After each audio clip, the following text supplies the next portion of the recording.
Hey guys, Cyndi Williams here from Careers on Vacation. We had a post earlier this week that hinted at this video, which is the top 5 reasons that businesses don't succeed. And this is more of like a tough love topic, right? So the stats are the stats. Over half of businesses fail. That's a reality. But when we really dig in and say, why does this happen and how can I avoid it? That's what we're going to discuss today. So, top 5 reasons businesses fail. Number 1, not having or cultivating a brand. So, in specific to travel businesses, if you don't have a brand in any way, shape, or form, you need to address that. You have to have a brand, and not only have a brand, but you need to make sure that your brand is speaking to the audience that you're trying to attract. And then you need to cultivate your brand. The rule of marketing is people need to see you 4 to 6 times before they even recognize your logo. And then they need to see you 8 to 10 times before they're ever going to take an action. So sometimes people think, oh, I'll throw a Facebook page up, say I'm in business, and all these people are going to start calling me. No, that's not how it works. You have to distinguish your brand, make sure that your brand is targeted towards who you are trying to attract, and then you have to cultivate it. You have to have repetition. You have to have consistency. So, and please, I beg you, do not use auto logo builders because they look generic and they're not going to bring you the right type of client. So it's a little hint there. So that's the number one reason businesses fail. People don't recognize you. When they see your information and they see you out there, they don't know who you are. They don't have a comfort level. You have to build and cultivate that brand. That's number 1. Number 2, if you have a business but you're not marketing, well, you probably really have a hobby at that point. You have to market in order to succeed in business. And your marketing should be a percentage of what your revenues are. But if you are a startup, you need to have a different type of budget in terms of where would you like to be a year from now. And that's what helps you determine what your marketing budget should be every month. But if you're just, if you're just relying on word of mouth, it's going to take years to build your business. And most of us are not, like I hear every day, oh, I want to have the life that you have. I want to be able to travel and book trips from Hawaii or be in Spain and still interacting with clients and have all these leads coming in so I can have my pick. That's great. That's amazing. And guess what? It's possible, but not without effective marketing. It is not going to happen. So, and I love you all, but if one more person tells me, I have been doing a couple Facebook ads or Facebook posts and I'm not getting any business, it's because Facebook is not a lead generator. It's an audience builder. It is a very, very, very small segment of what a large marketing plan should be. So understanding how to market in the industry that you are in. So for us in travel, there are very specific marketing types that work. The big companies know it. Orbitz, Kayak, Priceline, and yes, I know not everyone can afford commercials, but from a small business perspective, there are effective marketing types that are way better than others. But even if you know them, you have to take the time to build your plan and you have to invest in marketing or your business will not grow. You might be able to have a hobby through word of mouth, friends and family, but if you're really trying to run a real play it big business that people work with me every day to build, you have to market. That's number 2. Number 3, lack of tracking and measuring. Do you guys even know what the performance metrics, the KPIs, are called different things in different industries, but the metrics by which you measure the success of your business? Do you know what those are for your industry? So if you're in travel, how do you measure if your marketing is being successful? How do you measure if your sales department is being successful? How do you measure if your lead generation tools are being successful? Anytime you spend money in a business, there has to be a way to measure it and a way to track it. Doesn't matter if it's recruiting, doesn't matter if it's sales, doesn't matter if it's marketing.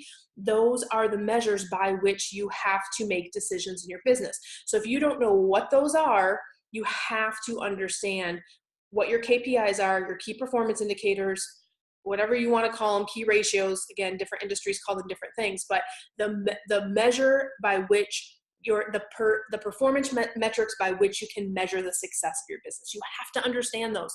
You have to look at them every month, and you have to make decisions based on what that data is coming back as. So I'll give you an example out of travel.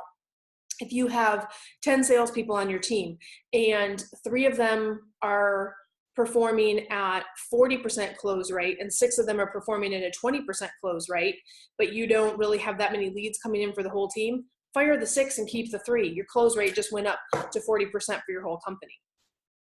That might seem harsh, and that's an extreme example, but that's why you have to know. Or if you, as you have leads, cut some of the people that have a lower sales percentage and focus on the ones who are producing for your company. Or if you're a single run shop or 1 or 2 people run shop, get them the tools and success to get their close rate where it needs to be. So they're closing 3 out of 10 sales, 4 out of 10 sales, which is industry standard, by the way. So that's just one, but understanding how to measure your business, how to track that performance. Not investing in experts or tech to grow your business. This is a big one. And we talk about this a lot in Careers on Vacation. Understanding what automation can move my business forward. If I can make my leads generation process easier, if I can make my sales funnel bigger through automation. Yes, there's some upfront investment in getting those tools in place, but once they're done, they're automated, it's running. And if the result is more leads, that's going to mean more profit for your company. So you have to understand how to do a return on investment evaluation on any tech or any expert that you hire.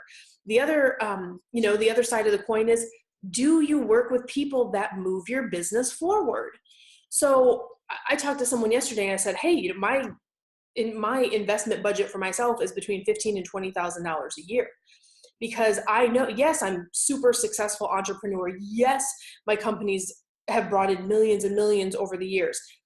But I still have to invest every year if I want to upgrade and I want to up level. And if I want to do things as productively as possible, make the most money I can as possible in the shortest amount of time, I use experts to understand those. So whether it was my first job as a travel agent, finding out who's the $1 million salesperson and can I sit next to them? Or if it's in coaching, who's the best coach out there and how can I be as great as they are at producing a product that's going to be awesome for the clients that hire me to work with them. In your travel businesses, if you don't understand some of the stuff that we're talking about today, if you keep doing the things you've always done, you're going to get the same result you've always gotten. And look, I'm not, like I said, today was a tough love subject. I love you all and I want abundance for you all. Here's the thing. Some people don't have the stomach to be an entrepreneur. They don't. And that's okay. That is okay. There's nothing wrong with that. Sometimes you have to make a decision. Do I want to work for someone else or do I want to jump in? If you really believe in yourself, but you're not willing to invest in yourself, that speaks volumes. Either you don't believe in your business, you don't believe in yourself, or you don't believe that it's possible. Any of those mindset patterns could be what's preventing you from moving forward. So to give you a real example out of my life, when we opened our cleaning franchise, we took out an SBA loan for $125,000 for our first store. When we expanded and purchased an additional store, we took out a $250,000 loan. I did not hesitate for 1 second to sign my name on that line. Do you know why? Because I knew I was capable of doing it. People are like, oh my God, I would have a heart attack with that much debt. It's like running a house or buying a house. Yeah, you're right. But did I believe in myself? Yes. Did I believe in my company? Yes. Did I believe it was possible? Yes. So what would prevent me from doing that?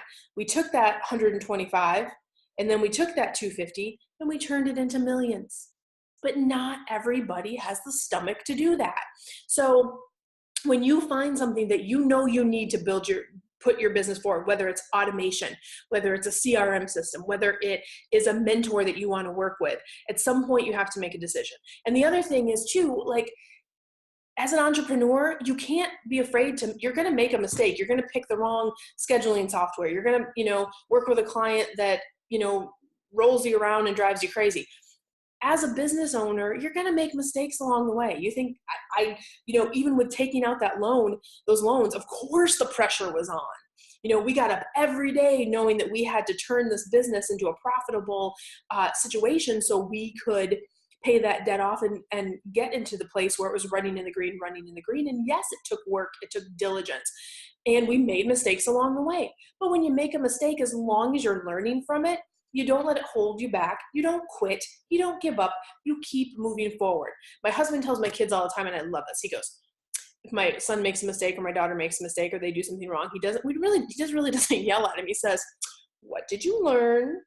Because we want to encourage our kids to make mistakes and get out there and play and be entrepreneurs and be curious about the world. And the more, you make a few mistakes, but you do it better, and then you do it better, and then you do it the best. And that's the goal. So don't be afraid to fail. Some people don't have the stomach for that either. Again, there's nothing wrong with it. We're just different. There's different types of people out there that are on a readiness scale. Are you ready to be an entrepreneur, or are you just, wanting to do a hobby business or more comfortable working for someone else? It just depends on what your comfort level is. So not investing in experts or tech that will move your business forward. That's number 4. And the last one, number 5, is not preparing for scalability. What is scalability? In short, it means, can you you're running your business with however many clients you have. Let's say you have 200 clients on and off your rotating schedule or in your database.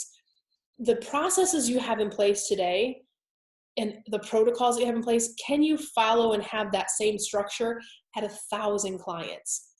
If you're really trying to run a big business or a business that's growing, you can't have policies, process, procedures in place that like you're running like a small company, because it doesn't work at mid-size, and then it doesn't work at large when you get to be a large size company. So you have to really ask yourself every time before you put a new process in place, is this easy? Is it simple? Is it scalable? Does the ROI make sense?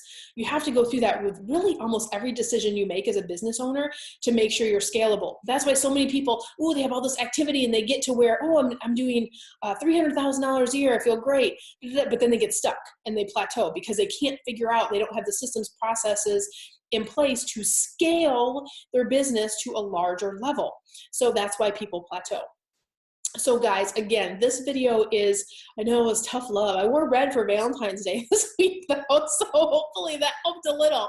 But I love all of you guys, and I want all of you to be successful. And, no one wants to go out of business, but you have to know the causes and the reasons and the things that can happen that can really put you out of business quickly.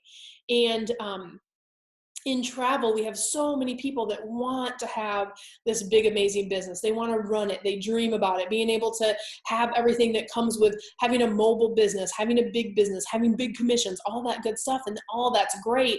But my best advice to you as an entrepreneur is, 1, you can't be afraid to fail. You're going to make, like I said earlier, it's going to happen. You're going to make a mistake. Something's going to happen. Spoiler alert, business owners make mistakes all the time. But as long as you're learning from those mistakes, like my husband said earlier, what did you learn? Learn the lesson and move on. Let that stuff roll off your back. Don't be afraid to get help. If you've reached your plateau and if you haven't moved forward in your business in the last 3 months or 6 months, or goodness forbid, a year, you're not growing, recognize you are stuck and you need help to get to the next level. Figure out who the right expert, mentor, coach, or technology is that you need to put in place to get to that next level. So again, much love, much abundance. If you guys are struggling in your business, please reach out. Find out if Careers on Vacation is for you. For those of you that are graduates, we have some awesome, we just launched our graduate group, but we have some awesome training coming for advanced marketing specifics next month in the graduate groups, so stay tuned for that too. And if I don't talk to you guys tomorrow, I love you. Happy Valentine's Day. Bye guys.